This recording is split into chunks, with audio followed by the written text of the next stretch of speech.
Are you an anarchist? The answer may surprise you. Chances are you have already heard something about who anarchists are and what they are supposed to believe. Chances are almost everything you have heard is nonsense. Many people seem to think that anarchists are proponents of violence, chaos, and destruction, that they are against all forms of order and organization, or that they are crazed nihilists who just want to blow everything up. In reality, nothing could be further from the truth. Anarchists are simply people who believe human beings are capable of behaving in a reasonable fashion without having to be forced to. It is really a very simple notion, but it's one that the rich and powerful have always found extremely dangerous. At their very simplest, anarchist beliefs turn on to two elementary assumptions. The first is that human beings are, under ordinary circumstances, about as reasonable and decent as they are allowed to be and can organize themselves and their communities without needing to be told how. The second is that power corrupts. Most of all, anarchism is just a matter of having the courage to take the simple principles of common decency that we all live by, and to follow them through to their logical conclusions. Odd though this may seem, in most important ways you are probably already an anarchist. You just don't realize it. Let's start by taking a few examples from everyday life. If there's a line to get on a crowded bus, do you wait your turn and refrain from elbowing your way past others, even in the absence of police? If you answered yes, then you are used to acting like an anarchist. The most basic anarchist principle is self-organization, the assumption that human beings do not need to be threatened with prosecution in order to be able to come to reasonable understandings with each other, or to treat each other with dignity and respect. Everyone believes they are capable of behaving reasonably themselves. If they think laws and police are necessary, it is only because they don't believe that other people are. But if you think about it, don't those people all feel exactly the same way about you? Anarchists argue that almost all the antisocial behavior, which makes us think it's necessary to have armies, police, prisons, and governments to control our lives, is actually caused by the systematic inequalities and injustice those armies, police, prisons, and governments make possible. It's all a vicious circle. If people are used to being treated like their opinions do not matter, they are likely to become angry and cynical, even violent, which of course makes it easy for those in power to say that their opinions do not matter. Once they understand that their opinions really do matter just as much as anyone else's, they tend to become remarkably understanding. To cut a long story short, anarchists believe that for the most part, it is power itself and the effects of power that make people stupid and irresponsible. Are you a member of a club or sports team or any other voluntary organization where decisions are not imposed by one leader but made on the basis of general consent? If you answered yes, then you belong to an organization which works on anarchist principles.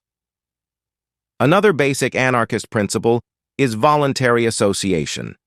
This is simply a matter of applying democratic principles to ordinary life.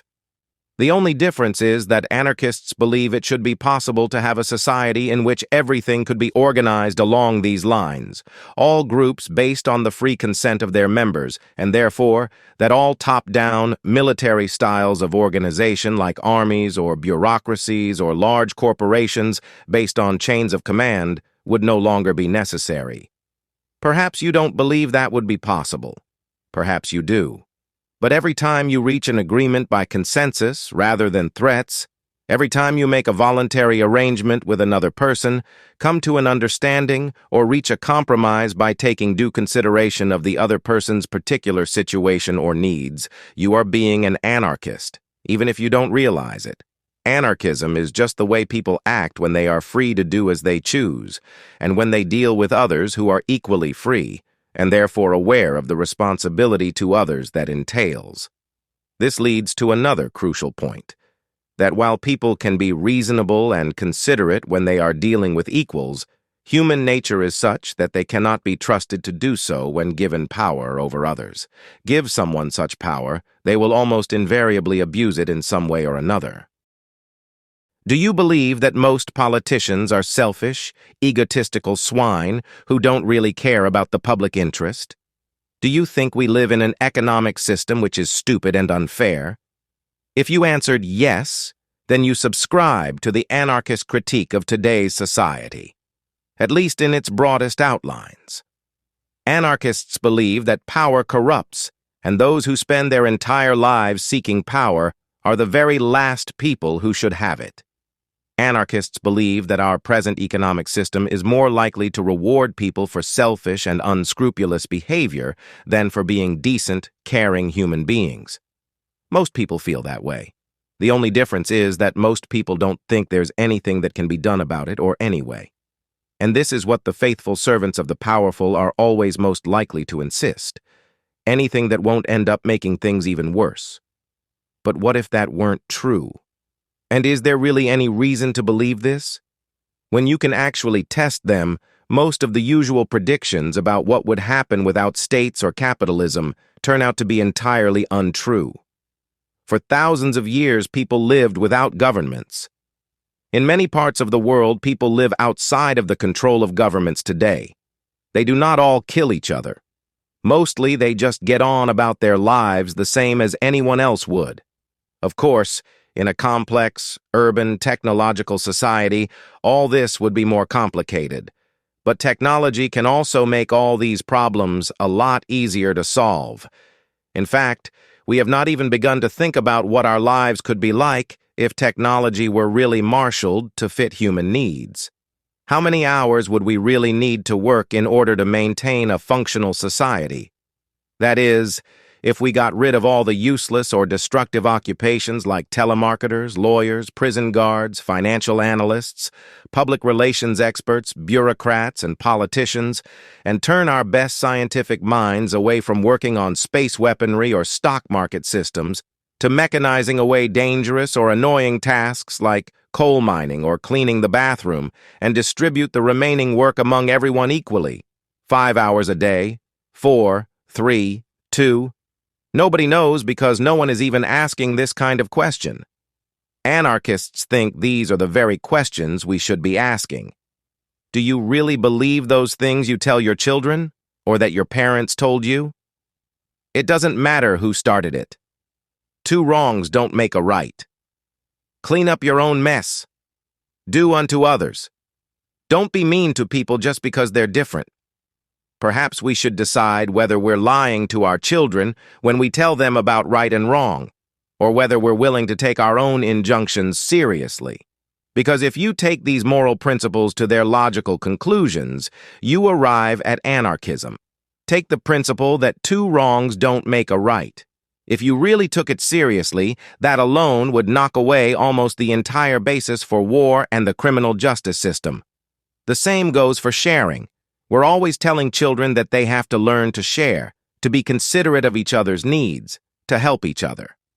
Then we go off into the real world where we assume that everyone is naturally selfish and competitive. But an anarchist would point out, in fact, what we say to our children is right. Pretty much every great worthwhile achievement in human history, every discovery or accomplishment that's improved our lives has been based on cooperation and mutual aid. Even now, most of us spend more of our money on our friends and families than on ourselves.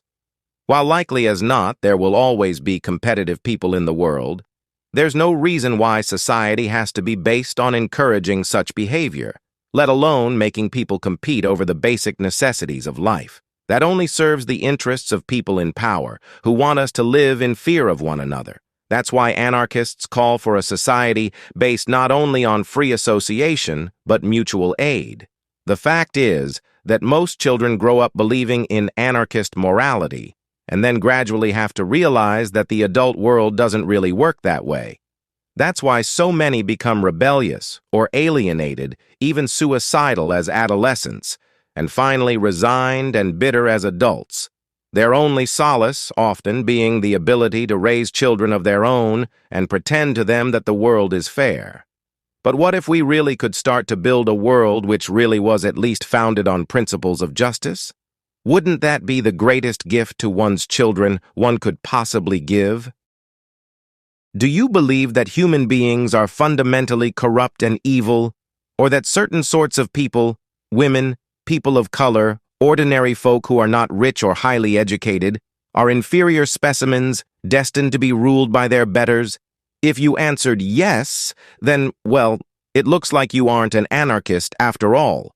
But if you answered no, then chances are you already subscribe to 90% of anarchist principles, and, likely as not, are living your life largely in accord with them.